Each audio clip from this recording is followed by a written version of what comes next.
Good afternoon. Thank you so much for joining us. A lot of interest for this session on decolonising the curriculum in schools. We're really delighted to have Dr Omolabake Fakunle here to share her experience as well as some guidance. This is a topic that our team's been really interested in for a while, so I'm grateful and I'm excited to hear what you have to say. As a bit of an introduction, Dr. Fakunle is a TEDx speaker, a senior lecturer at the Moray House School of Education and Sport at the University of Edinburgh, as well as the strategic lead for the decolonisation of the U of E's curriculum transformation programme, as well as being a school trustee and executive member of the Scottish Education Research Association and the Society for Research into Higher Education. She's explored research in inclusivity and internationalisation through a decolonial lens, and is widely recognized for expertise in helping educators translate the theory into really meaningful and practical action, which is what we're excited to hear. I'm going to go ahead and pass the mic to Dr. Fakunle to get started. Thanks so much, Constance, for that lovely introduction. Thank you again to yourself and Demi and other colleagues at Educake for this invitation, to talk about decolonization. And I'm aware that there are different ways and approaches to understanding decolonization. I recently created a course on that, even at the university, for our pre-honors students, and it's titled aptly Understanding Decolonization in a Globalized World. But I am conscious of the audience today and the participants in this webinar being, teachers, educators, working in schools, and accordingly, I'm hoping this would become a very interactive session after the initial delivery on talking about the theory, about the concept of decolonization, to more practical ways that this can be used by educators in schools.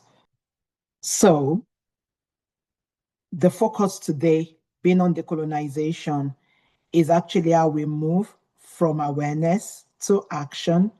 And then I think that awareness will breed more action, and the action will breed more awareness. But I promise this is not going to be a philosophical discussion, but just to say that everything is connected when we're talking about decolonization. It's an ongoing process. It's not stagnant, and it possibly would continue to be an ongoing process for every one of us.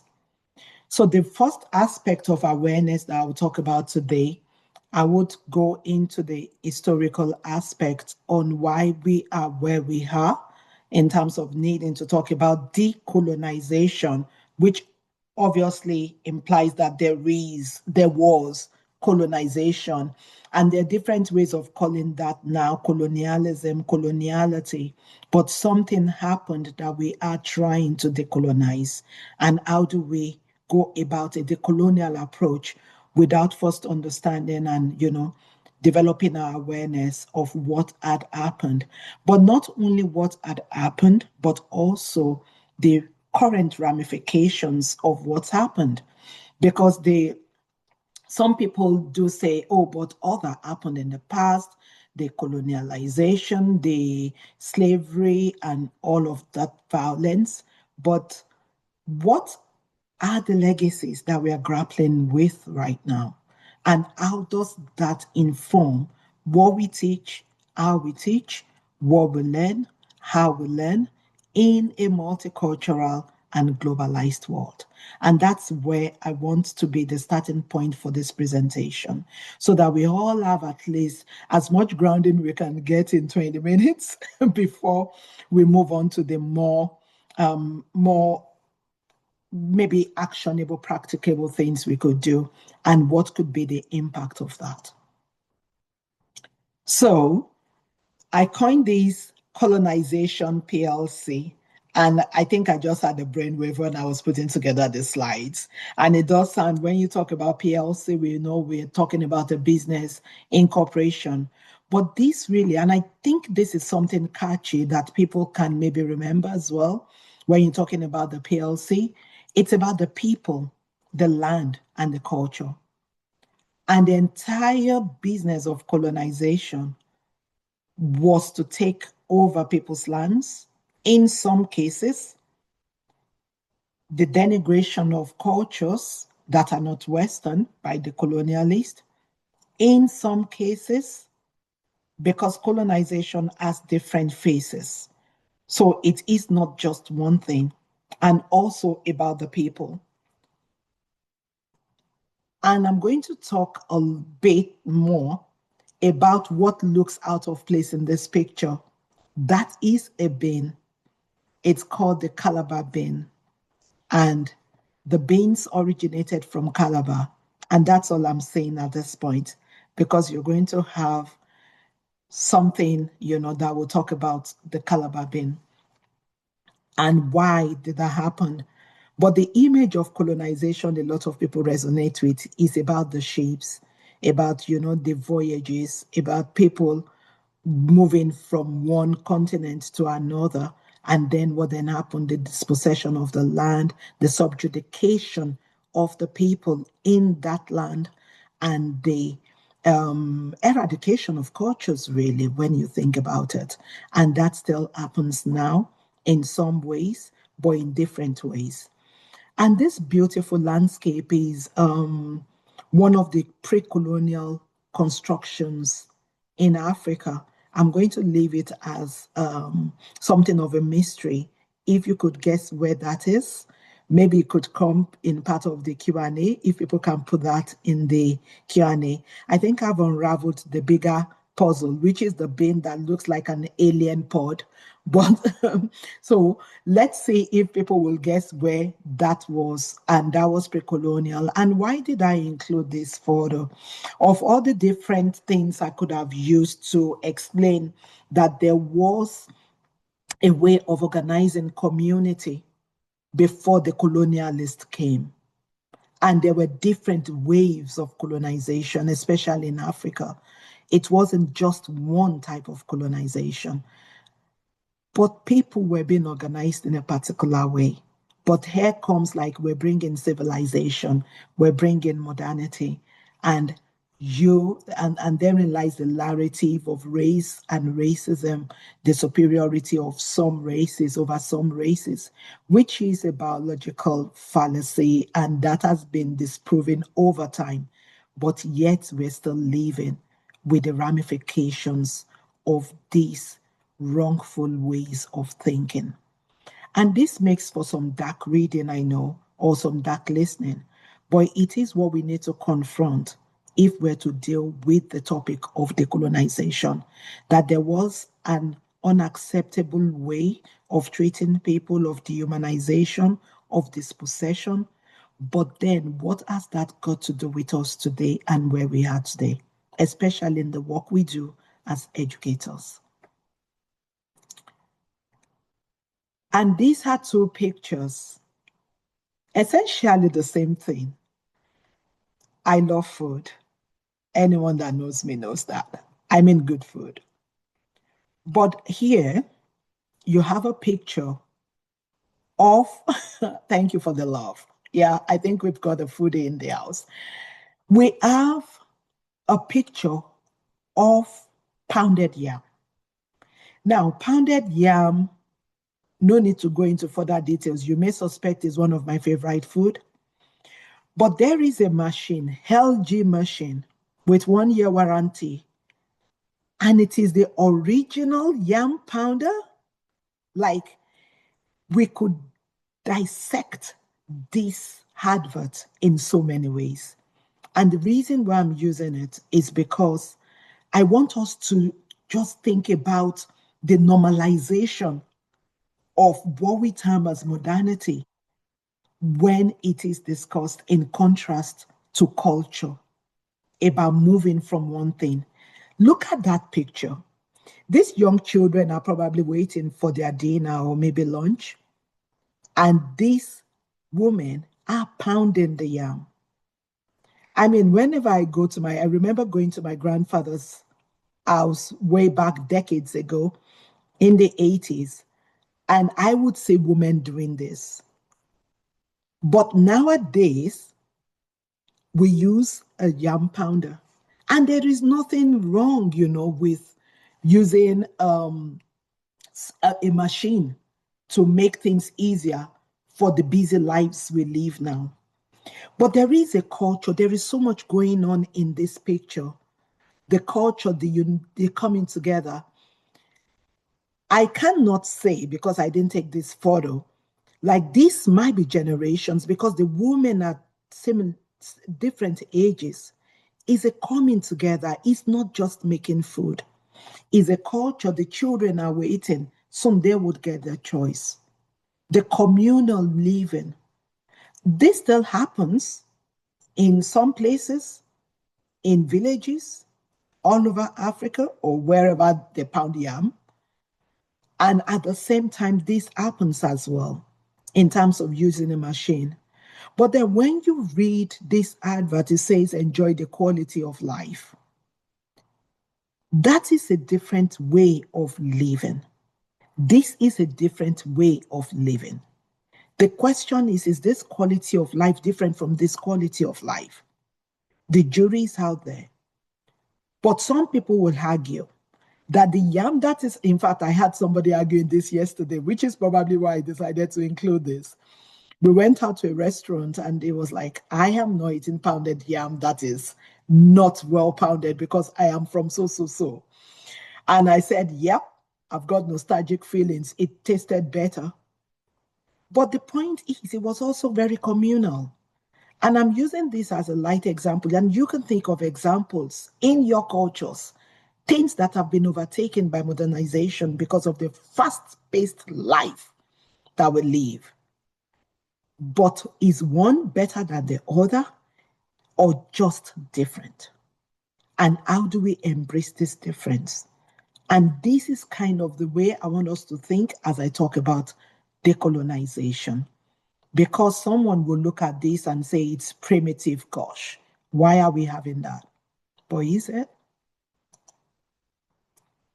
Now, because I'm speaking here to educators, we all know about the Mercator map. And there's been a lot of debate, certainly since Sky Cross put out its 2010 true map of Africa. And it generated a lot of debate when you look at the true size. When you see how small United States is with all the 50 states in Africa, Europe, India, China. I mean, these are the really big names when we're talking about globalization. But when we look at the map and how Africa is and how that is stretched, I know this is not something that will be new, to educators. But then he also did the countries and the area that is covered. And you could see this list compared to Africa. All of this from America, China, India, Mexico, and all the way down, you can see on the screen, is less than the size of Africa. But why is this important? Because representation matters. So when we talk about colonialization and we talk about what happened in the past, we must also think about how is that represented today. And I think this map is a good example of how narratives are shaped and how those narratives do not necessarily represent the facts. So as educators, what is our role? Is it easier to continue to teach using the Mercator map because it's always been, it's convenient? Who's going to draw the new one? Who is invested in that? Or is it important to also teach that this representation is not a factual representation? And how is this reflected across different subject areas? And we'll do a very, very small exercise in terms of subject areas. But I want you I want you to think about this when we go on in this presentation. What are we teaching? How are we teaching it? The fact is that Mercator map exists, but the other fact is that this is how Africa really feels like. Can these two sit side by side? Can you think about that when you're doing your teaching? So with these provocations, what action could we take to move beyond theory into practice with these practical examples that I have given? Within this period of time, I'm trying to just bring practical and realistic examples that we can think of in our daily living. And how do we evaluate what we know or our understanding, and what impact could we make, do we think we can make in the work we do as educators? So I bring us now to the theory, if you will. When we talk about decolonization, people lay emphasis on different aspects of decolonization. Is it a concept? Is decolonization only about reparations for past injustice? Is it a process? I alluded to that at the start of this presentation. A lot of decolonial theories talk about decentering, and that's really decentering whiteness and Western hegemony constructions of knowledge. And is it about unlearning and relearning? Because when you unlearn something, there is a void, there is a gap. What do you fill that gap with? And how does that gap help in what we need to do as educators? And I would use the process of centrality to explain a practical way to link action to the knowledge that we have. But then I ask you this question: which of these terms are you familiar with when you think, if you think about decolonization? Do you think about it as a process, as a concept? Have you heard the word centering? Have you heard the word centrality? What do you make of this? Please feel free to drop your comments. I'm sure Constance will be able to pick it up in the Q&A space. And that's not actually, it's a rhetorical question for now, Constance, unless you have people who have indicated that Not yet. I'll familiar. let you carry on for now. We can always return if anyone has comments about those questions at the end. Thank you very much. So when we now talk about familiarity or not familiarity with those, I want to zero in and focus on the centrality framework. So this centrality framework is more on the theoretical side, but then we'll talk a bit about how we can link it to actual practice. I know for many people attending this webinar today, you would have reflected on the word decolonization, because it's certainly a word that buzzes around in educational circles.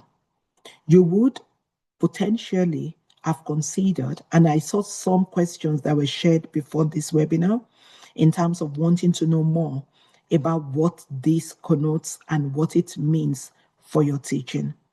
So that demonstrates a level of reflexivity, that you're reflecting on what is this and how can I use this in my work. But it also, to an extent, represents your understanding, maybe, of positionality. And positionality simply is a way to understand where you are in the whole grand scheme of things. Mostly, you may be positioned to have some privilege because of where you are. But then, how does that help to advance into action? You recognizing that, okay, this is my position, this is my positionality. I am aware of injustice, I'm aware of social inequalities and inequities. And then the question that it begs is, so what? What can you do about it? And that's where the action bit comes into place. And that's why I propose the concept of centrality as underpinning actions towards being inclusive of other cultures, but also understanding that colonization PLC was actively about dehumanizing certain people over certain people, categorizing people into different races in order to subjugate, in order to eradicate cultures, in order to take over. And when we recognize that, then how do we act to correct those legacies in the work we do? And that's where the arc of centrality comes in terms of active involvement, recognition, and contribution. And I will talk about that more in terms of what we can do. I will not read this out. I'll just leave it on the screen for like 30 seconds to explain what centrality is.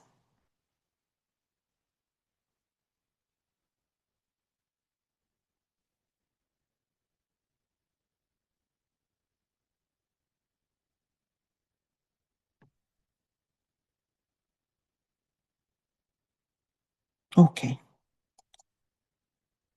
So when we talk about active involvement in curriculum development, the questions you can ask yourself in creating your curriculum, in developing your curriculum, is who is involved in the design of this curriculum? What knowledge is included in what we are trying to teach and how we are trying to teach it? I really like this. This exhibition was done at the university last year by an artist, an Egyptian artist who uses puppeteering. It was fantastic. It was done at the Talbot Rice Gallery, and I took this photo there. And you can see that the puppets by themselves cannot move, which is what I'm trying to use this, hopefully, to communicate. And he was a decolonial, he uses his work, to promote decolonization as well. But I am having a different interpretation of this because he goes into a scene, they were playing and all that. The puppets by themselves, regardless of the character that they're playing, cannot move by themselves. They need the hand of the puppeteering. So when we're talking about the curriculum, we're talking about the curriculum we see. But who is behind the curriculum? Do you have a whole school approach? What is the teacher doing in terms of the curriculum? And it is not necessarily about what the curriculum is, but expanding to what it can be. Think again of the Mercator map. If that is what is in the textbook, as it is in most textbooks, but how do we teach it? That is the link. For the second bit, now I have a bigger picture of this Calabar bin because I really like that picture. This beans is highly toxic. And Scottish missionaries and colonialists discovered this on one of their expeditions, shall we say, to West Africa. And this man, and it's deliberate that I'm not naming him as well, is called the father of toxicology. Based at also the University of Edinburgh in those days, a professor who gained his reputation as he had this famous experiment that he swallowed the beans and almost died, and found a way not to die. So he lived to tell the tale. But today, when we talk about Calabar beans, we talk about the toxicity of the beans. We talk about this man. But who are the people that gave him the Calabar beans? And that's why I put this beautiful picture of this Calabar woman in the present day. But also this relic, which from my investigation actually is in the Scottish Museum from Calabar as well, about the earlier writings of the Calabars, centuries before the colonialists came to their lands. So they had their form of education, but the civilizing mission reconstructed that, learned about the Calabar beans, brought it to the University of Edinburgh, became world famous for it. And that is where centrality comes in. If we want to repair the work of colonization and the legacy of colonization, it's about our mind now talking about the Calabar bean. We cannot take away the fact that this man did scientific experiments on that, but we should also not take away the fact that some people, so-called natives, shared with him that this is toxic and used for certain, whatever rituals it was used for then. Their knowledge is as important as the knowledge of the man who took it to the lab and tested it. How do we teach in our classrooms to recognize knowledge from different sources as a combined knowledge that can actually lead us to better futures? What do we then consider to be knowledge? And we also should think, what are the challenges of putting this knowledge together? But how we do this matters as educators. And finally, contribution. Why do we think the contribution from different sources is important? How do we bring it together as educators? And what is our aim? And what also is the aim of the people that we involve, be it as students, staff, school leadership, even education authority? How do we collate these together to have everyone central to the conversation of decolonization? And so, in terms of a practical example, because I know we want that, let's take subject X, because I don't want to put any subject on the spot here.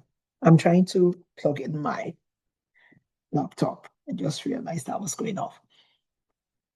And I have asked this question in the course of doing this presentation. Who is involved in curriculum decision making? Who is not involved? Who do we think needs to be involved? So I am looking at a holistic way of approaching decolonization here. Which worldviews are represented in what you teach? Which worldviews are not? And these are things you have to consider for your own subject.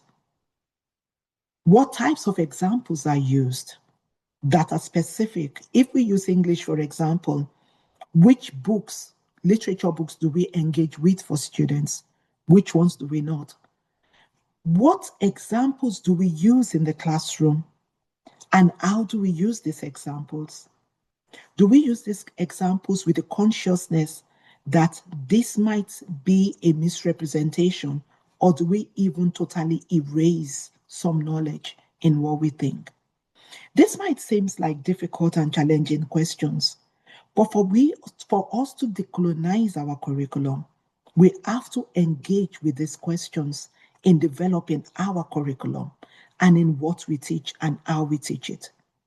Because sometimes I think there is a misconception that if you're decolonizing the curriculum is a replacement theory, like you have to get rid of the teachers and bring in new teachers. It's about what knowledge do the teachers currently have and how they use that knowledge. And anyone could do that. But representation matters as well. And what does that do for our students? So what lectures, what questions would you ask for your classroom to be inclusive? And how do you assess change? What questions again do you ask?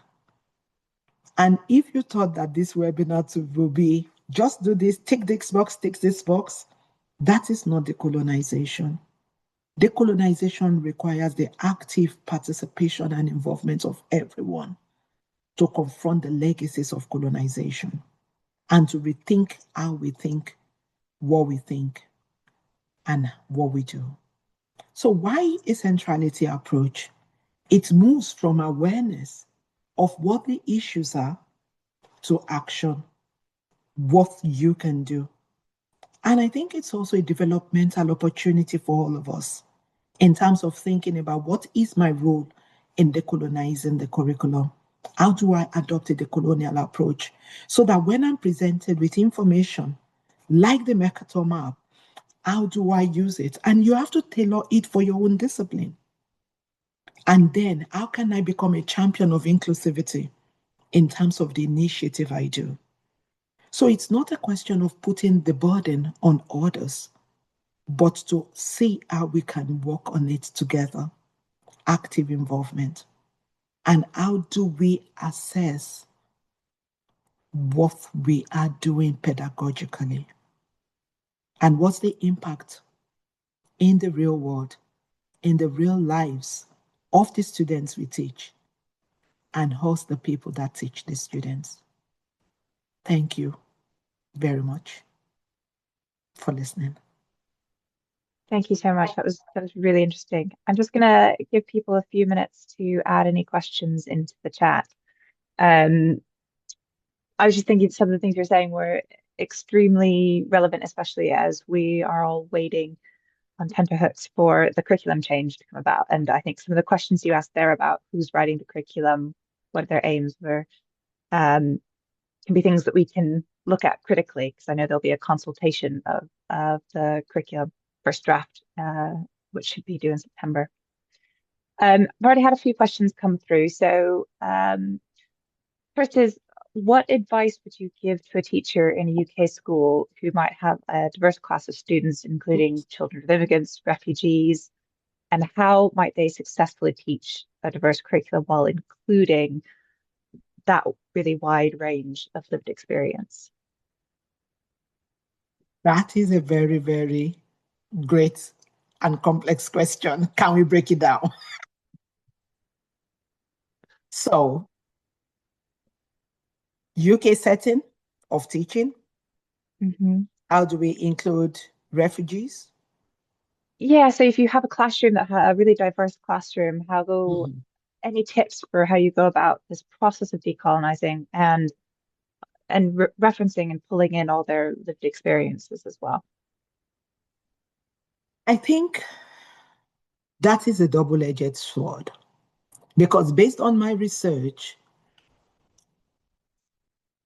I know that students do not really like to be on the spot, like being signposted, like you represent diversity, come and do this, come and give us an example of this. I think that work could be incorporated into how the teacher teaches in terms of the examples that are used in the teaching, because kids would naturally be curious. But how do you engage their curiosity? I can give one example. I was doing a piece of research for a school at one point, and we thought it would be a small research, but it ended up becoming something quite big. We had like 500 people, completing the surveys. And one day, one of the leaders, when we were discussing, said to me that sometimes, as students are just curious, and there is this student wearing a hijab, and because it's unusual, the student was just curious and wanted to know, like, why do you wear this? And what I did was I said, could we flip that question? Because if you go to some communities, students, people where that is their normal. So because it's not maybe the normal for the student and they are curious, but that person thinks that is normal, there seems to be a disconnect here. How would the person feel if it is flipped and said, why are you not wearing the hijab? That's not normal. So we can have different truths for different people. But what if we normalize that diversity means that things present differently in different contexts, and that is what we teach our students. So the students see diversity as normal. So even having the refugees, even having different people in a classroom should be normalized, because and that's why I took us from, I started from Colonization PLC. It's the dehumanization and the color line and dividing people according to physical characteristics, which is disproven. It's not science. The pseudoscience of race and racial separation has been well disproven. If we start our learning from there, it's not going to be about separating that class, but normalizing the difference in the class. So how about, as a teacher, I go into that class and I welcome everybody, and the examples I give, people relate to it without thinking about it in those established, very, very difficult ways of unthinking and unlearning, that they are different and should learn accordingly. And that's why if we recenter everybody as being important, then we need to ask different questions. I think that's what I'm saying here. Our questions have to change because our knowledge must change, that this unnatural separation of humans by race is a social experiment gone wrong. And I think we should bear that in mind. So then the question I think we could ask could be, in a classroom full of diversity, how does my curriculum and my teaching capture that diversity, rather than making those students in the classroom like specimens in a lab that need to contribute? Because the research suggests that students do not actually appreciate being put on the spot and being ordered, because that's about ordering people. Like, this is the norm, you are the difference. So how do we teach that? How do we communicate that? I think that is the longer work we need to do. And that's why we need forums like this to continue these conversations. How do we flip the way we think? And I know that is not the answer that somebody will be expecting, but that's why I came from the point of view, like, we need to have a different mindset of approaching these issues. Mhm. That's really interesting. And I remember speaking to I think a science teacher a while ago about his efforts to decolonize curriculum. And I found it interesting. Obviously he was looking specifically at science. He'd mentioned some examples about the very European names that get frequently taught about the history of things, especially in genetics. And one of the things he said was it's not always about adding more content to an already full curriculum. Sometimes it's just about adding context that decentralizes the white perspective as the only one. Yes. And it was often in not massive changes to what you're teaching or how, but adding in just a little bit of context. And I think it's relevant. I've got another question here from Becky. How do we know what we don't know? How do we check all the content we deliver to ensure it's culturally informed? Any advice on where to start on something that feels like quite a big, overwhelming undertaking? I think sometimes it's good to also know, okay, like today, I have used the example of geography. If there are any geography teachers in the room, they will be very familiar with the Mercator map. The question is, are they also using the true size of Africa in their teaching? Now, that will not be in the syllabus, but that is context, like you rightly said. And that is a simple addition in terms of knowing more about the context and the origin of what we are teaching. I don't know, top of my head, okay, like, there is this piece of, I like using real life examples because these things are not abstract. I interviewed two English teachers from the same school, teaching the same level of students, and they had different ways of approaching even the selection of books they were using. Teachers have the choice, but one teacher felt like, oh, I just use what I've always been using. Are you able to diversify? And I know this is an overflowed topic, even the reading materials, to give your students a glimpse into a different way that is not fully Western. Because Western knowledge has been put at the head of everything. How do we open up our students to other ways of knowing, really to enrich their learning experience as well, and for awareness that there are more ways of learning and more ways of knowing things? And how can we use these examples in our classroom?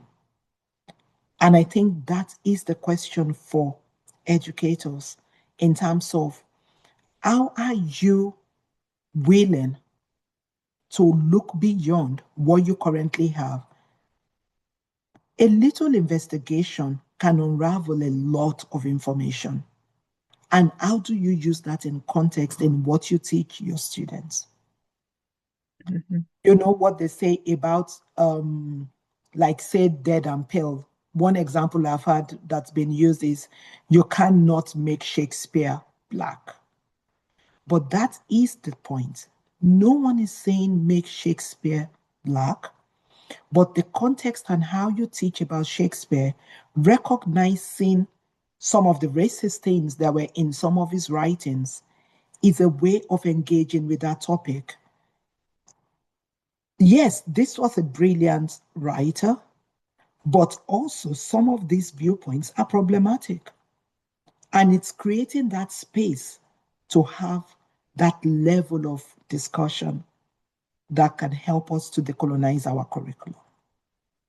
There's honest conversations about what's already in the curriculum and maybe a willingness to re-examine what you've always done and to dig a little bit. And given the size of the task, maybe it's something we have to admit isn't something that happens quickly, but it's an iterative process, which reminds me of your first slide where you say awareness leads to action, which leads to more awareness. Maybe it's about starting someplace small and building from there as you explore and expand. You're talking about literature. Did also have a question about English literature. Do you have any recommendations if people are looking at changing the kind of text they use in their classroom? Are there things, great texts that you think need to be included that get overlooked? Any thoughts on that? I think that's a very difficult question. And why do I say that? Okay, if I use the example that this teacher told me, and it also depends on levels, he uses Things Fall Apart, which is a Common one, very, yeah. very famous text. And Things Fall Apart is actually a book on colonization. But if you want to talk about decolonization, one of my favorite books is about decolonizing the mind. But that is not by Ngugi wa Thiong'o, but that is not necessarily a book on literature or targeting people. But it is more of a book that says that the act of decolonization starts from the mind. Because things are so normalized in the way we think and see other people, especially when you see maybe someone that's Black and you think, oh, this person is inferior. And guess what? Even a Black person can think themselves inferior.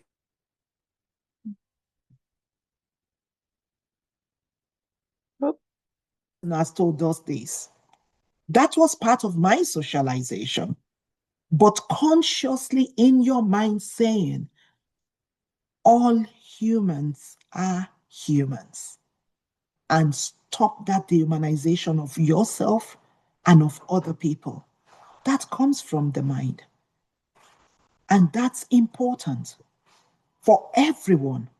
So it's not like this race versus that race, it's everyone. And that's where it starts from. So when you pick a piece of writing, you don't automatically judge it because you don't understand it.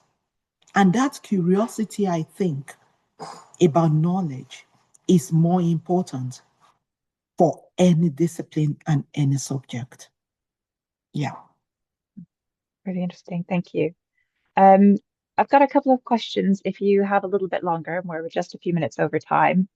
A reminder to anyone who needs to jump off now that we will send the recording around later. Do you have time for just a couple more questions?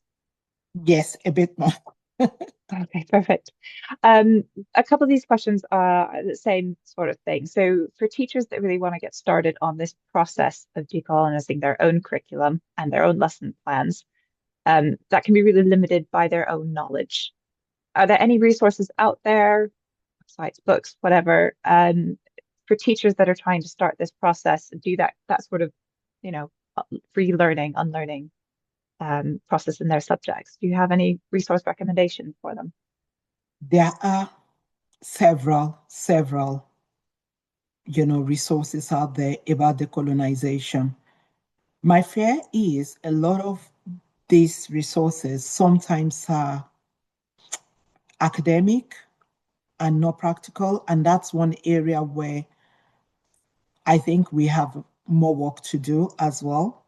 But even so, it's about translation.